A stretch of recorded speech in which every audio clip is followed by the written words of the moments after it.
এই যে দেখেন আমার বড় ভাই গাড়ি লাগাচ্ছে এই যে এই পয়েন্টে, একেবারে মানে চিপা একটা জায়গা, ঠিক আছে।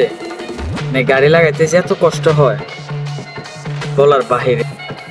মাশাল্লাহ মাশাল্লাহ মাশাল্লাহ, এক চান্সে ইনশাল্লাহ গাড়ি ঢুকে যাবে, শুধু একবার সামনে দিতে হবে। দেখা যাক লাস্ট পর্যন্ত কি হয়। এই যে আসলে যেটা সবার দ্বারাতে সম্ভব হয় না, এই জায়গায় এক চান্সে গাড়ি ঢুকানো পয়েন্টে, এটা সবার দ্বারাতে সম্ভব হয় না, ঠিক আছে। এই যে দেখেন, যে আমি বলছিলাম শুধু একবার হয়তো সামনে দিতে হবে, মানে রাস্তা সোজা করার জন্য। তো ভিডিও শেষে দেখবেন, মানে আমি গাড়ি থেকে নাইমা দেখাবো যে পয়েন্টটা কিরকম, তো বুঝতে পারবেন আসলে কি কঠিন একটা জায়গা। এটা হচ্ছে আমার বড় ভাই ফারুক আহমেদ, ফারুক খান। ইনশাল্লাহ গাড়িটা ঢুকাই দিছে ভিতরে, এক চান্সে ঢুকে গেছে গাড়িটা। ভাইয়া এক চান্স।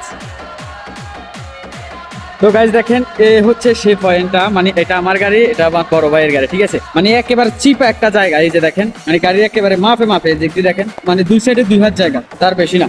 এই হচ্ছে আমার বড় ভাই, খুব দক্ষ একজন ড্রাইভার। তো আপনারা সবাই দোয়া করবেন, ঠিক আছে। লজ্জা পাইতেছে, আসলে ভিডিওতে আসে না তেমনটা, লজ্জা পাইতেছে। এই যে এক চান্সে গাড়িটা লাগাইলো, কিরকম লাগলো আপনার কাছে?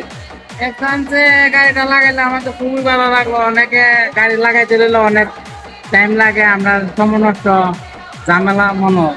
সত্যি বলতে আসলে অনেক সময় আমি এক চান্সে গাড়ি লাগাতে পারি না, 2-3 কাট লাগা লাগে, ঠিক আছে। তো আজকে আমি এক চান্সে লাগাচ্ছি, শুধু আগে একবার সামনে ড্রাইভার দিছি, ঠিক আছে। Very good driver. Very good driver.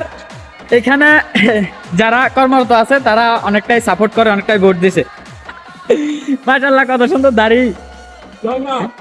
ওকে ঠিক আছে, সবাই ভালো থাকবেন, সুস্থ থাকবেন, আমাদের জন্য দোয়া করবেন। আল্লাহ হাফেজ।